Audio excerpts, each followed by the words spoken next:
Low ಏನೋ ರಾಖಿ ಕಟ್ಟಿಸ್ಕೊಳ್ಳೋಕ್ಕೂ ಲೇಟಾಗಿ ಬರ್ಬೇಕಾ? ಸಾರಿ ಕಣೆ. ಅಲ್ಲ, ಪ್ರತಿ ಸಲ ಆನ್ ಟೈಮ್ ಬರ್ತಿದ್ದೆ, ಈ ಸಲ ಏನು? ಹೋಗ್ಲಿ ಕೈ ಕೊಡು. ಒಂದು ನಿಮಿಷ. ಇವತ್ತು ನೀನಲ್ಲ, ನಾನು ನಿನ್ಗೆ ರಾಖಿ ಕಟ್ತೀನಿ. ಏನು ಇದು ಹೊಸದಾಗಿ? ಈ ಸಲ ನಾನು ನಿನಗೆ ರಾಖಿ ಕಟ್ತಾ ಇದ್ದೀನಿ. ನೀನು ನನ್ಗ? ಯಾಕೋ? ನೀನು ನನಗಿಂತ ದೊಡ್ಡೋಳು ಅಷ್ಟೇ. ಯಾಕೆ, ಈ ಮನೆಗೆ ದೊಡ್ಡ ಮಗಳು. ನಾನು ಚಿಕ್ಕವನಿದ್ದಾಗ ನನ್ನ ಪ್ರಾಬ್ಲಮ್ಸ್ನೆಲ್ಲ ಶೇರ್ ಮಾಡ್ಕೊಳಕ್ಕೆ ನೀನಿದ್ದೆ. ಇನ್ನೇನಪ್ಪ ಮಾಡ್ಲಿ? 3 ಹೊತ್ತು ಗೊಣ್ಣೆ ಸುಸ್ಕೊಂಡು ನಾನು ಹಿಂದೆನ ಓಡಾಡ್ತಿದ್ದೆ. ಅದು ನಿಜಾನೇ ಬಿಡು. ಆದರೆ ನಿನಗೆ ಇನ್ಯಾರಿದಾರಕ್ಕ? ಲೈಫಲ್ಲಿ ಬರೋ ಎಲ್ಲ ಪ್ರಾಬ್ಲಮ್ಸ್ನ ನೀನು ಒಬ್ಬಳೇ ಫೇಸ್ ಮಾಡ್ತಿದ್ಯಾ. ಅದಕ್ಕೆ ಇವತ್ತು ನಿನಗೆ ರಾಖಿ ಕಟ್ಟಿದ್ದೀನಿ.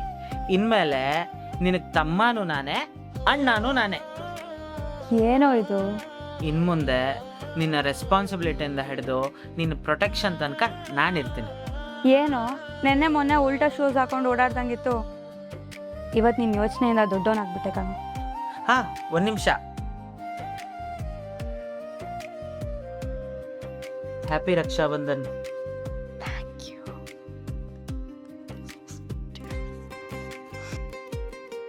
ಅಕ್ಕನಿಗೆ ತಮ್ಮ ಅಂದರೆ ಕೇವಲ ಒಬ್ಬ ಸಹೋದರನಲ್ಲ, ಅವಳ ಭಯಕ್ಕೆ ಧೈರ್ಯ, ಅವಳ ಕಣ್ಣೀರಿಗೆ ಆಸರೆ, ಅವಳ ಕನಸುಗಳಿಗೆ ಬೆಂಬಲ.